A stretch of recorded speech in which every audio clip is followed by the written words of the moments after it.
Good morning, everybody, and welcome to my channel. My name is Katelyn Costello, and I am the YA fantasy author of the Ritual Saga. And I also wanted to introduce you, if you didn't already know, to my workbook, Planning Your Plot. I am going to be working on updating and building my story Bible in preparation for getting into drafting the Rituals 3, the unnamed unwritten book, third book in my series. And I wanted to go through the workbook that I use and created and what I'm going to be doing to update it. So Planning Your Plot is a 4-month self-led workbook that I created earlier in 2020 that roughly goes to about 4 months to help you to plan out your plot and your process and to give weekly and monthly goals to help motivate you. So the first thing is obviously the cover page, but going into it I do have a couple little journal prompts to help you get started, which I will fill out later in regards to this story. But obviously this can be kind of cheesy at first, but it can be really motivating to look back on and be like, okay, this was my intention when I started doing this. This is my intention for this book. These are the things that I want to create and manifest and hope will be a thing for this particular story. So the first prompt is, what makes you a writer? What do you want to, or why do you want to write this story? And how do you think you will feel when the story is finished? And that could be finished as in published. It could be finished as in you finished the first draft. It could be finished as in you've sent it to CPs. Whatever finished means for you. And this prompt could be something that you come back to over and over again. It's just written the first time. Then going into the planning pages, there is monthly, and it just says month 1 because obviously you can pick this up at any time. Month 1, and then there's a little motivating quote, and then you go into weekly pages for each month, along with a brain dump section where you can talk about different things that you thought of during the week, maybe different notes, maybe this is the place where you write down different plot points that have come to your head that you don't want to put into the actual plot section, or breakthroughs that you have, so you can keep track of those things. Anything like that could be in this section. And it goes through that for the 4 months. So you have plenty of space to do all of that.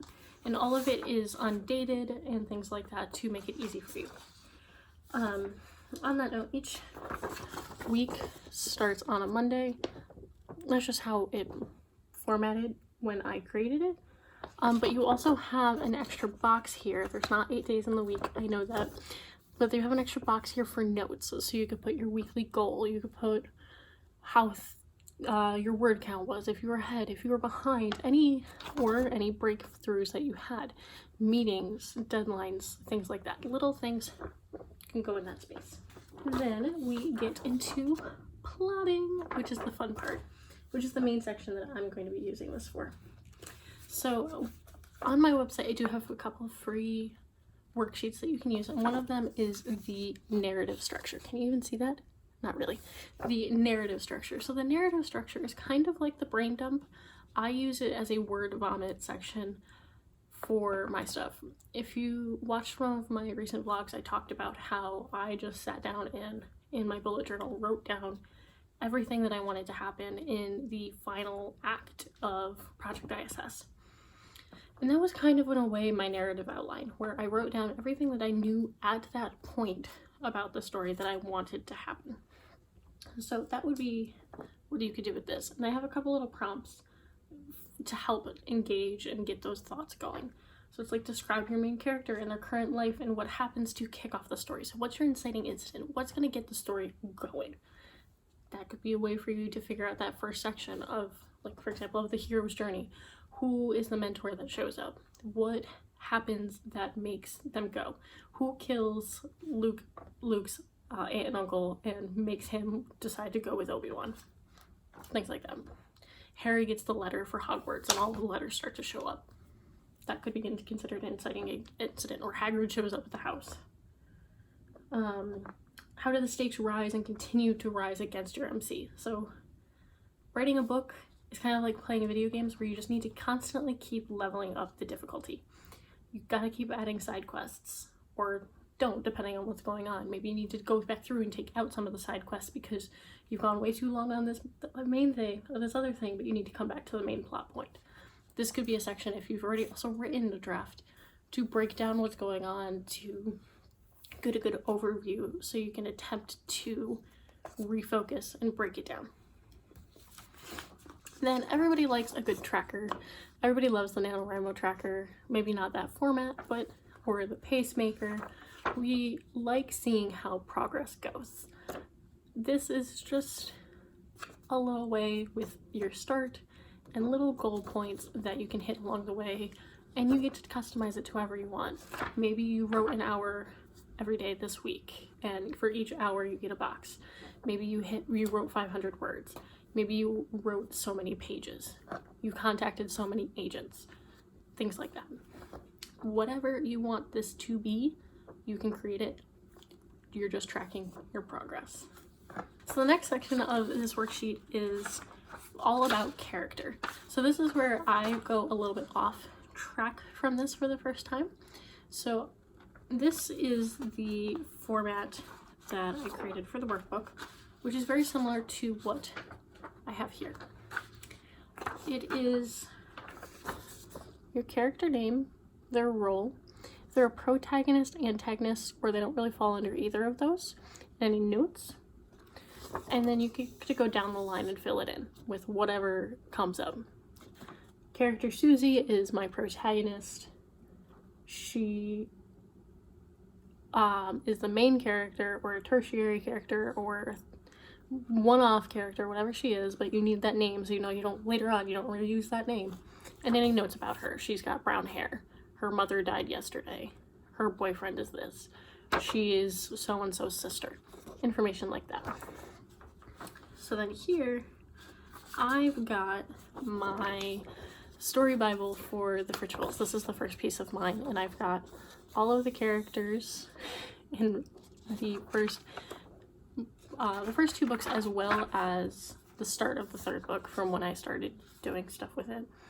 I've got if they're just a mention, if they're a one-off character, if they're deceased and not coming back, if they started alive and then are dead, if they're a lead. I've also got a section for what book they are in, because some characters show up in all three of my books so far. Some of them only show up in the second book, some are in the first book but might come back.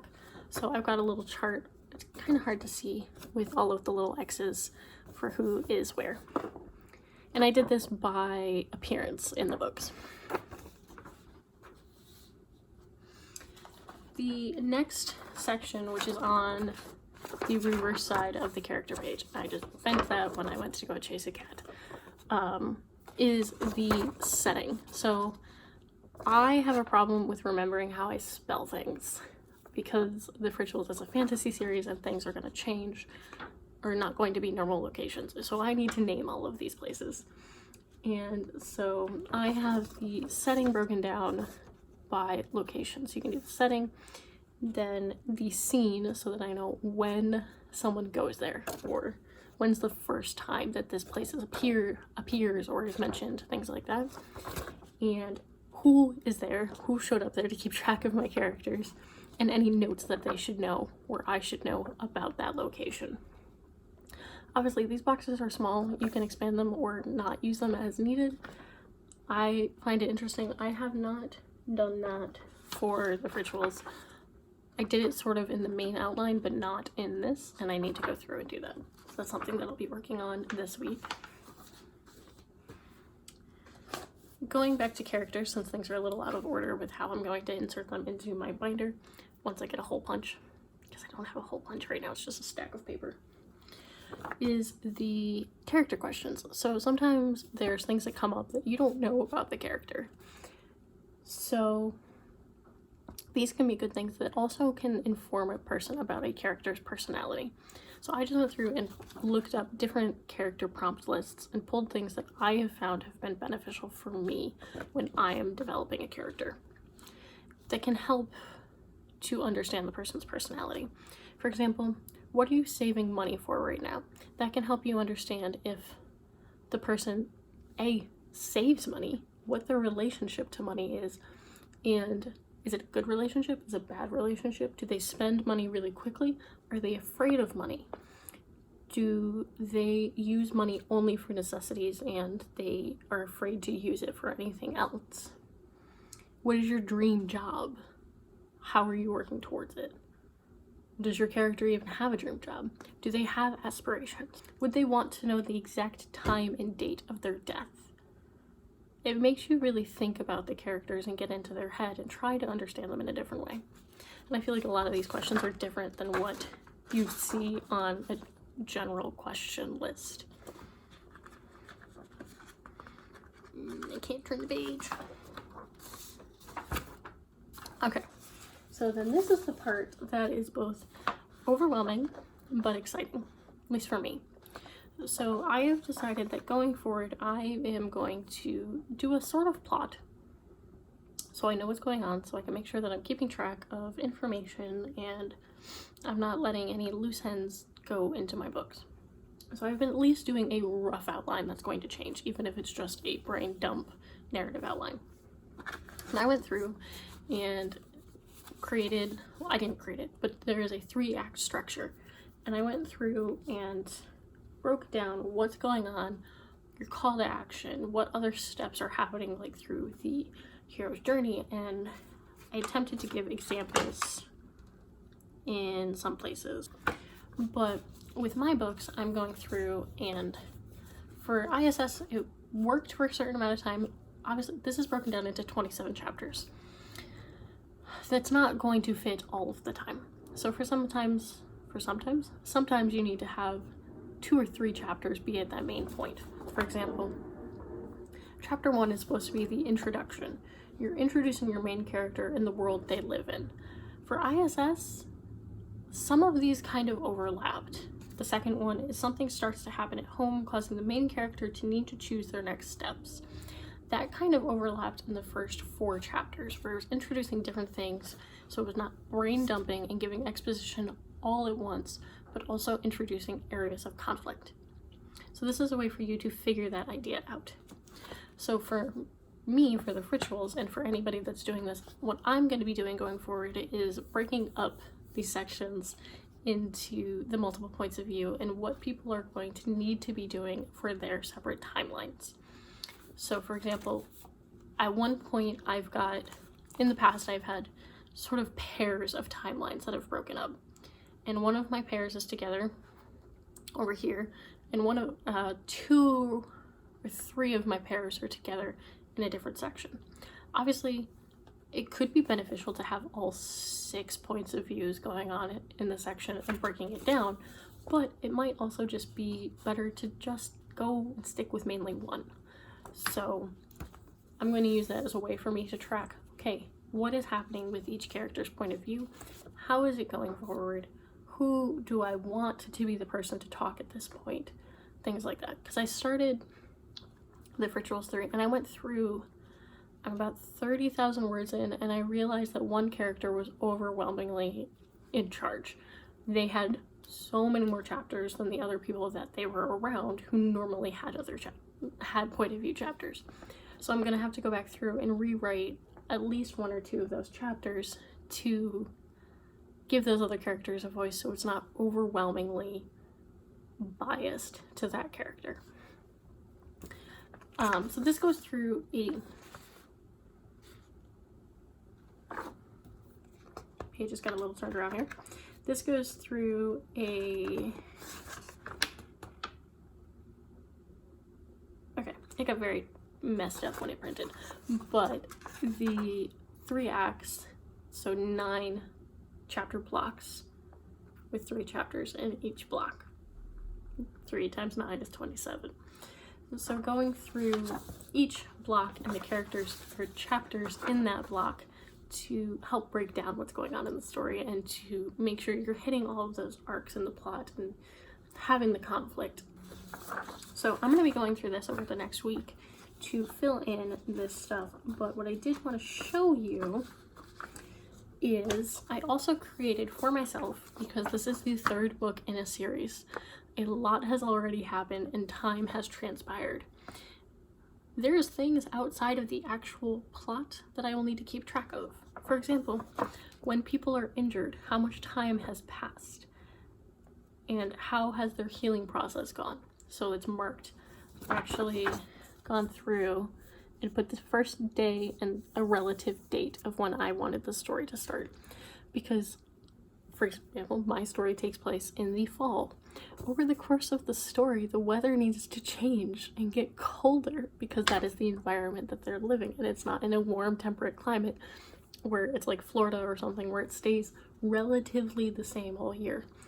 They're traveling in different areas. Different areas are going to have different weather patterns. So I need to be able to keep track. Okay, over a month has passed.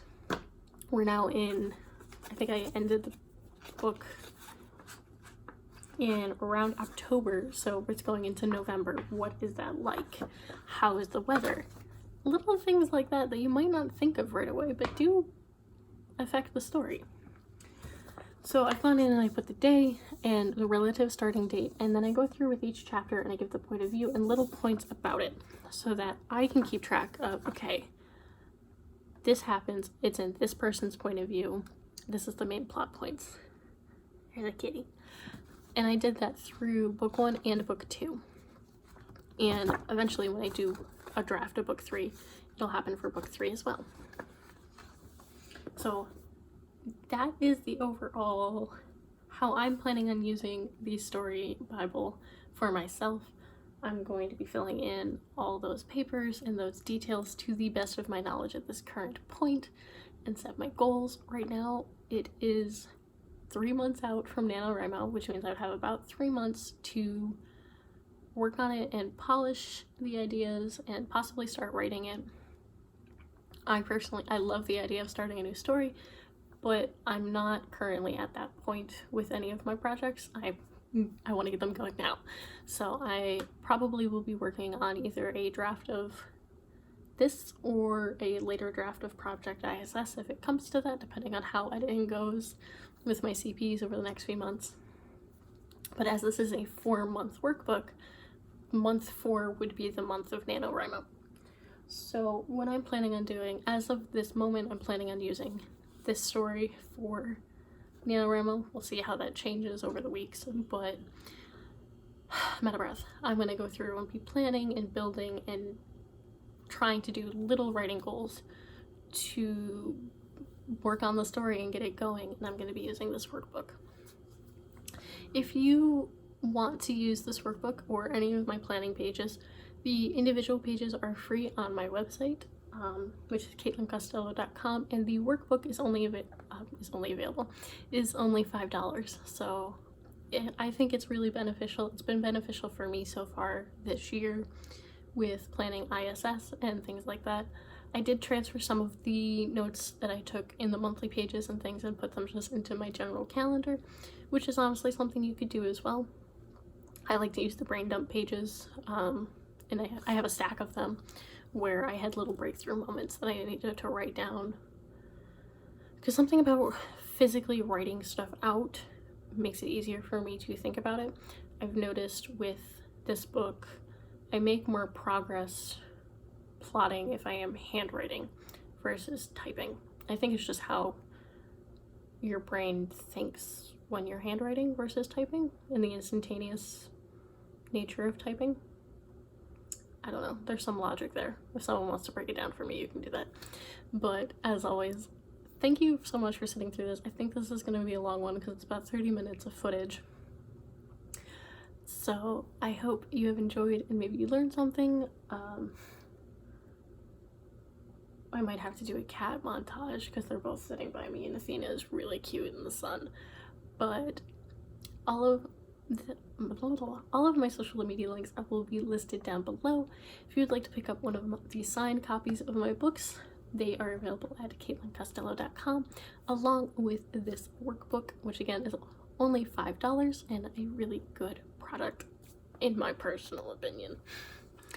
Thank you all for sticking with this video, and I will see you in the next one. Bye!